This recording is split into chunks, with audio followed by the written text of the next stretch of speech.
નમસ્કાર વિદ્યાર્થી મિત્રો, આજે આપણે ધોરણ 12 ફિઝિક્સમાં પ્રકરણ નંબર 2 ના ઉદાહરણ નંબર જે છે 2.9 એની આપણે શરૂઆત કરીએ તો ઉદાહરણ નંબર 2.9 જુઓ. આકૃતિમાં દર્શાવ્યા મુજબ આકૃતિમાં દર્શાવ્યા મુજબ 10 માઇક્રોફેરેડેના 4 કેપેસિટરોનું એક નેટવર્ક 500 વોલ્ટના સપ્લાય સાથે જોડેલું છે. અહીંયા તમે આકૃતિ જોઈ શકો છો, 4 કેપેસિટર છે અને એને આ 500 વોલ્ટ સાથે જોડેલ છે, બરાબર. ત્યારબાદ નંબર એ નેટવર્કનું સમતુલ્ય કેપેસિટન્સ જે છે એ શોધવાનું છે. પછી બીજું શું શોધવાનું છે? દરેક કેપેસિટર પરનો વિદ્યુતભાર શોધવાનો છે, બરાબર. અને નોંધ આપેલી છે કે કેપેસિટર પરનો વિદ્યુતભાર એ ઊંચા સ્થિતિમાનની પ્લેટ પરનો વિદ્યુતભાર ગણવાનો છે, બરાબર. એ તો ધન પ્લેટ પરનો વિદ્યુતભાર જ આપણે ધ્યાનમાં લેતા હોય છે. હવે એ નોંધ ન પણ આપેલી હોય તો પણ ચાલે. તો સૌપ્રથમ આ તમારે આકૃતિનું નેટવર્ક સમજવાનું છે. નેટવર્ક સમજવા માટે શું કરશો કે અહીંયા બેટરી જોડેલી છે, તો બેટરી જે જોડેલી છે એમાં અહીંયાથી બે રસ્તા પડે છે. તમે આ દિશામાં જાઓ તો બે રસ્તા પડે, એક રસ્તો આ દિશામાં અને એક રસ્તો આ દિશામાં. અહીંથી તમે ચાલ્યા જાઓ તો 3 કેપેસિટર આવે છે. C1 રસ્તામાં આવ્યું, C2 આવ્યું અને C3 પણ રસ્તામાં આવે છે. આપણા રસ્તામાં પાછા અહીંયા આવી ગયા અને આ રસ્તામાં એક જ કેપેસિટર આવે છે, બરાબર. બે રસ્તા છે એટલે એનો મતલબ આ ત્રણેય કેપેસિટર એક રસ્તામાં આવે છે, એટલે આ 3 કેપેસિટરો શ્રેણીમાં હશે અને એની સાથે આ C4 જે છે બીજા રસ્તામાં આવે છે, એટલે આ 3ની સાથે C4 જે છે એ સમાંતરમાં હશે. એનો મતલબ એવો થયો, બરાબર છે. એટલે કયા કેપેસિટરો શ્રેણીમાં છે તમે અહીંયા જોઈ શકો કે એક તો આ C1 કેપેસિટર અને આ C2 કેપેસિટર અને આ C3 કેપેસિટર, આ 3 કેપેસિટર કેવા છે? શ્રેણીમાં છે. તો આપણે લખવાનું C1, C2 અને C3 શ્રેણીમાં હોવાથી એનું સમતુલ્ય કેપેસિટન્સ આપણે લખીએ તો C ડેશ કહી દઈએ. અને શું કહી દઈએ? C dash.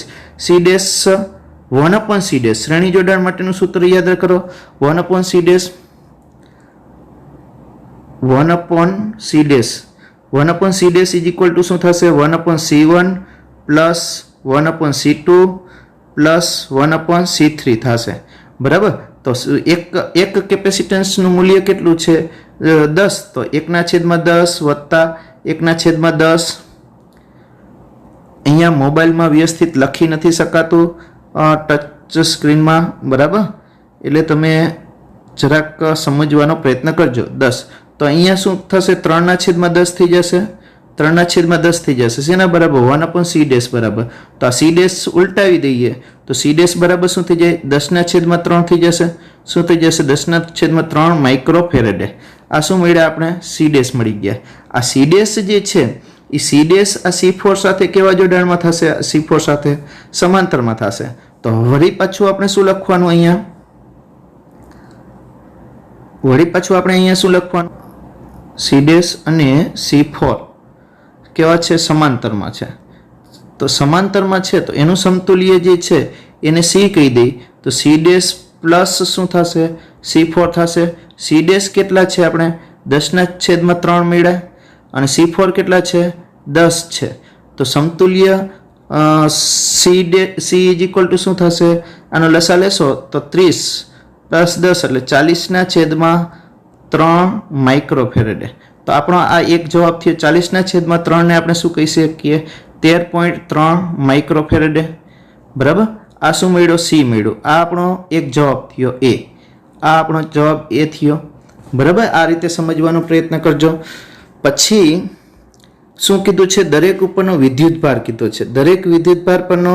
દરેક કેપેસિટર પરનો વિદ્યુતભાર કીધો છે. તો શ્રેણીમાં વિદ્યુતભાર સરખો હોય તો આ ત્રણેય C1, C2 અને C3 પરનો વિદ્યુતભાર ધારો કે Q છે અને C4 પરનો વિદ્યુતભાર Q ડેશ છે. C1, C2 અને C3 ત્રણેય ઉપર સમાન વિદ્યુતભાર હશે, કેમ કે શ્રેણીમાં છે, બરાબર.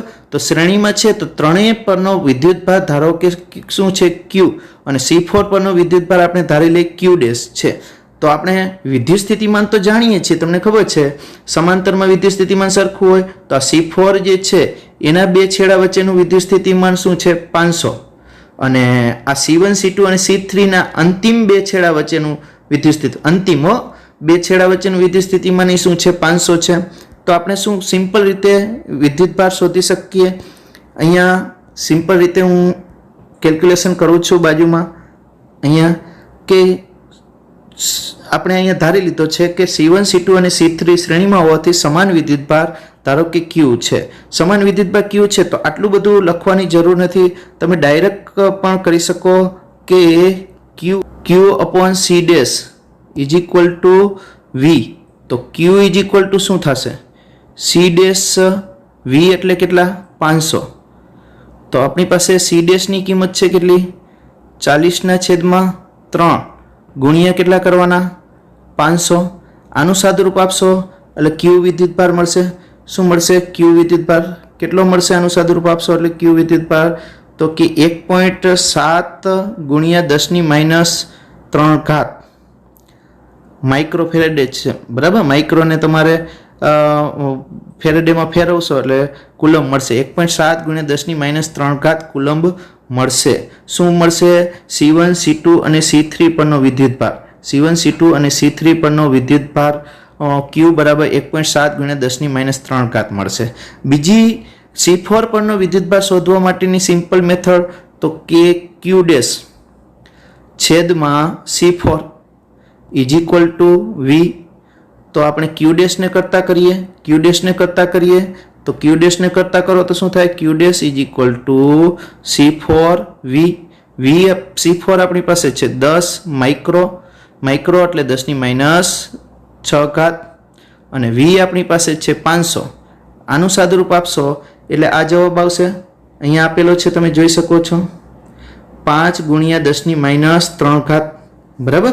તો આ રીતે તમારે વિદ્યુતભારની ગણતરી કરવાની, કેમ કે અહીંયા તમને સમજાશે નહીં. એ જ રીતે છે, મેથડ એક જ છે.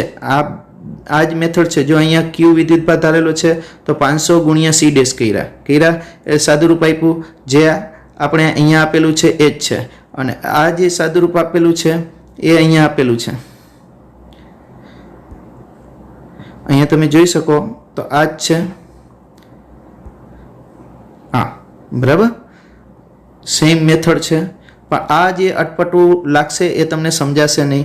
હવે આકૃતિ સમજાવીએ, ફરી એક વખત સમજાવીએ તો તમે અહીંયા જોઈ શકો છો કે આ 3 જે કેપેસિટર છે C1 C2 અને C3 શ્રેણીમાં છે.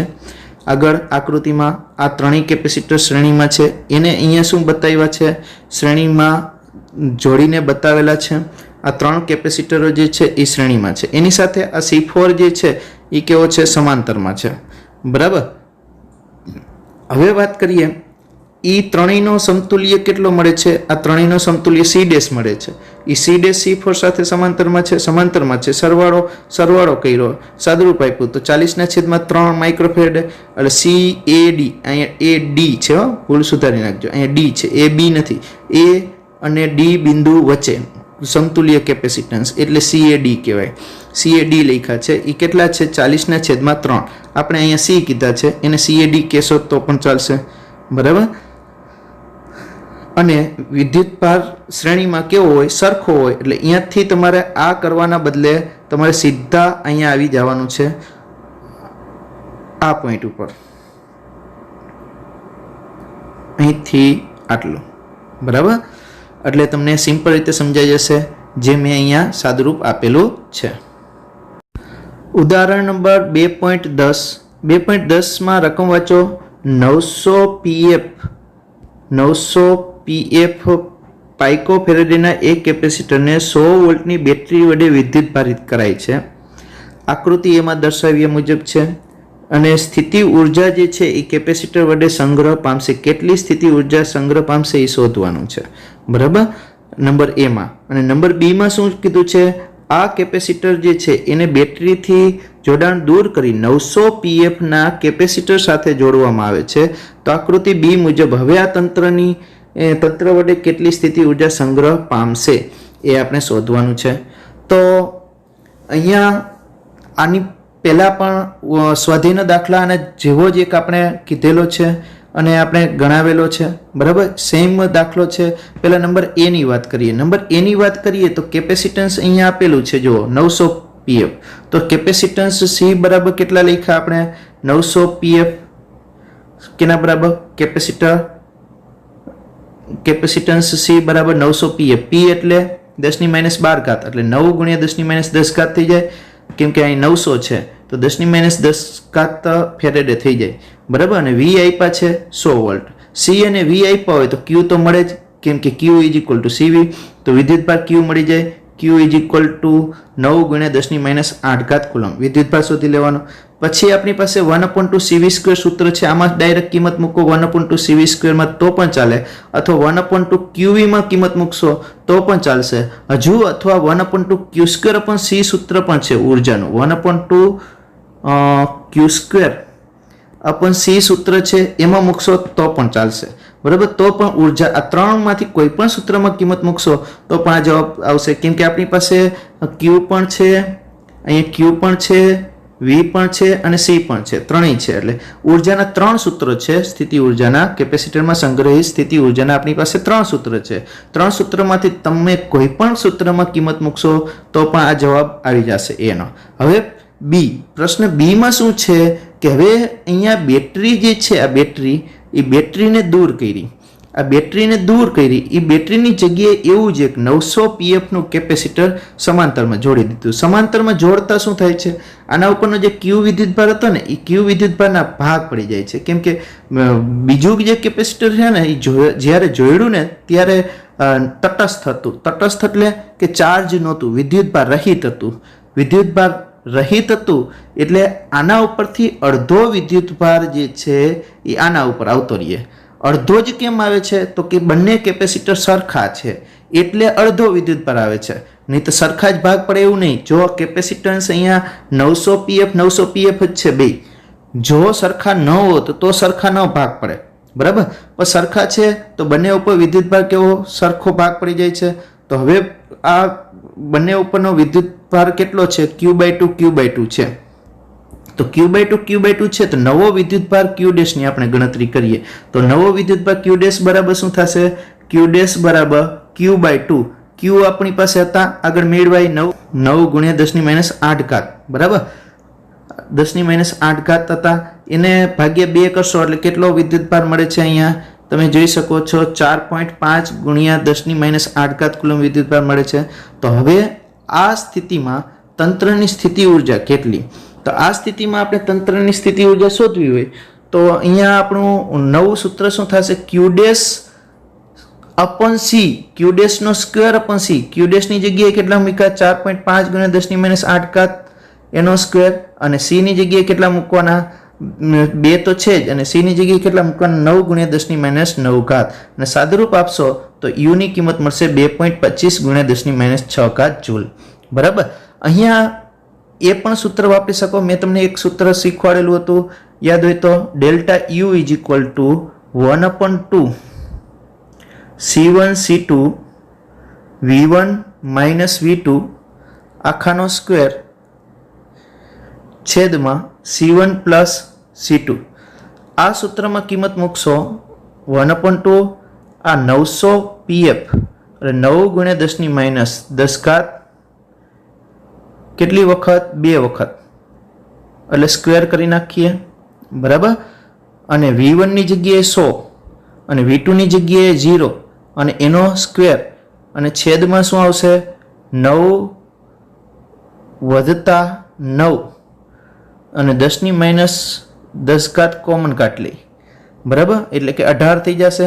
અને આનું સાદુરૂપ આપશો તો પણ તમારો જવાબ જે છે એ આવી જશે, બરાબર. આ રીતે પણ તમે કરી શકો, જે આપણે સ્વાધ્યાયના દાખલામાં તમને સમજાવેલ છે. એટલે એકદમ સિમ્પલ છે અને IMP ઉદાહરણ છે એટલે બરાબર પરફેક્ટ કરવાનું છે.